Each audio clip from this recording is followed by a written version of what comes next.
Magandang gabi po sa inyong lahat. The Gospel tells us a parable. The king prepares a feast for his son, and he invited guests for the feast.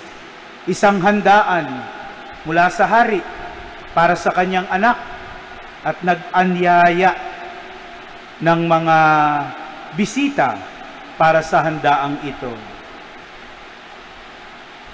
Every parable is an explanation of our relationship with God.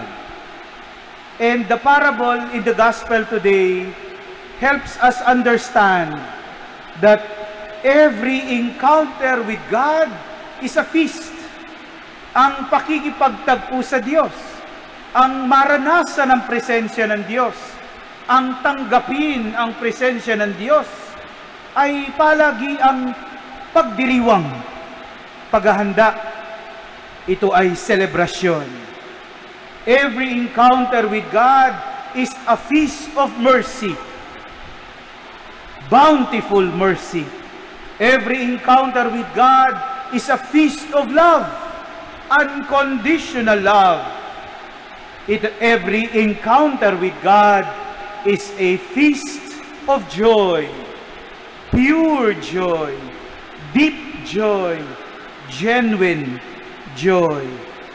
And this celebration of encounter with God, we hear in all the readings today.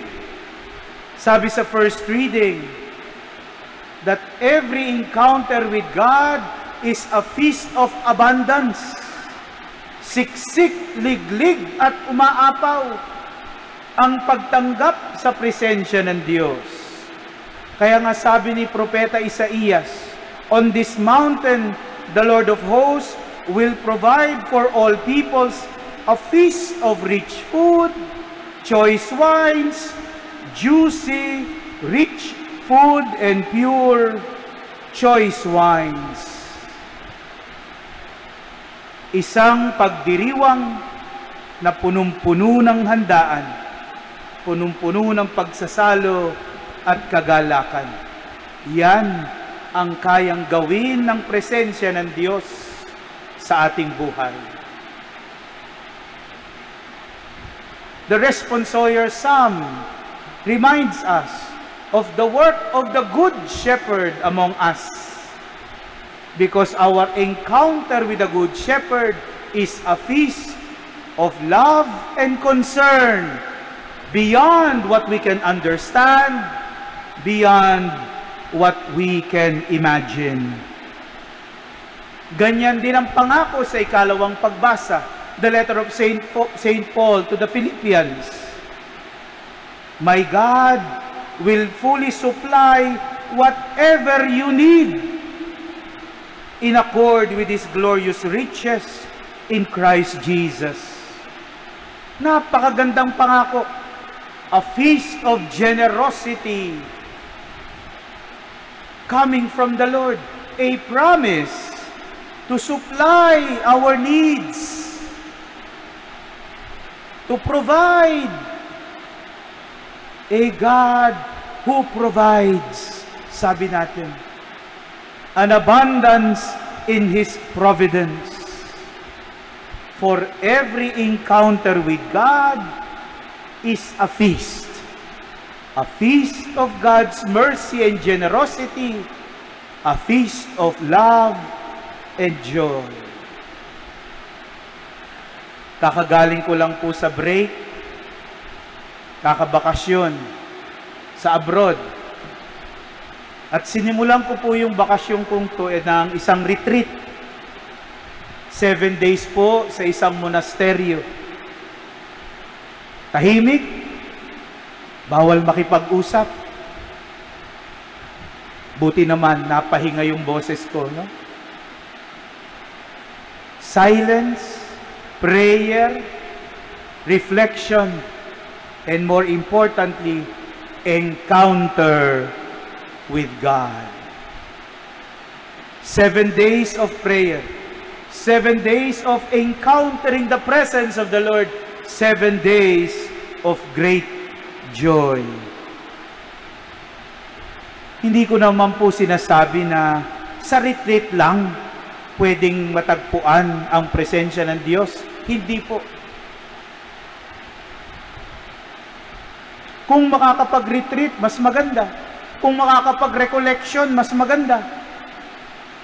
Pero araw-araw, hindi lamang po sa retreat, araw-araw, may pagkakataong maranasan ang presensya ng Diyos. May pagkakataong makatagpo ang Diyos. May pagkakataong tanggapin ang presensya ng Diyos at mabuhay sa presensya ng Diyos. But God's presence among us demands openness to Him. God's presence among us requires that we focus not on ourselves, but on God. Narinig po natin yung talinhaga sa Ebanghelyo. Itong hari, naghanda, nag-anyaya ng mga bisita. Anong sabi sa atin? Marami ang tumanggi. Hindi ako pwede dahil may gagawin ako. Hindi ako pwede dahil busy ako. Sinong focus? Hindi ang Diyos, ang sarili. When we focus only on ourselves, oftentimes we say no to God because the first demand of God in order to encounter Him is time. Time. Huwag niyo akong tatanungin na, Father, hindi ko naman nararanasan ng Diyos, ang presensya ng Diyos, ang biyaya ng Diyos, ang pagkilos ng Diyos. Ang unang tanong ko, gaano ba ang panahon na ginugugol mo para sa Diyos? How much time do you allot for the Lord? Minsan na nga lang magsimba eh. Kung ano-ano pa ang iniisip, kung saan-saan pa ang iniisip, minsan na nga lang magsimba, nagse-cellphone pa, ni hindi maitabi ng isang oras sa isang linggo. Ano ba naman yon? Minsan na nga lang magsimba, ang iniisip, saan ba tayo kakain mamaya?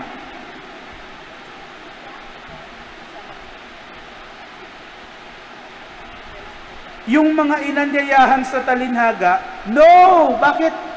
May gagawin ako sa farm. May gagawin ako sa business. No! Hindi ako pwede dahil busy ako. Hindi ako pwede dahil may gagawin ako. Hindi ako pwede dahil ubos na ang oras ko.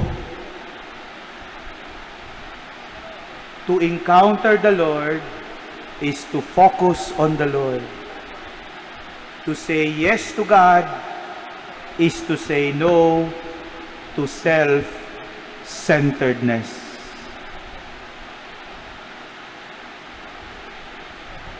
Every encounter with God is a feast of mercy. Every encounter with God is a feast of love. Every encounter with God is a feast of genuine joy, a celebration in His abundance and care for each and every one of us. This Eucharist is an opportunity to encounter the Lord and so celebrate in His love. Pero ang tanong, nasaan ang focus natin sa misang ito? an encounter with Jesus requires that we focus on Jesus. Amen.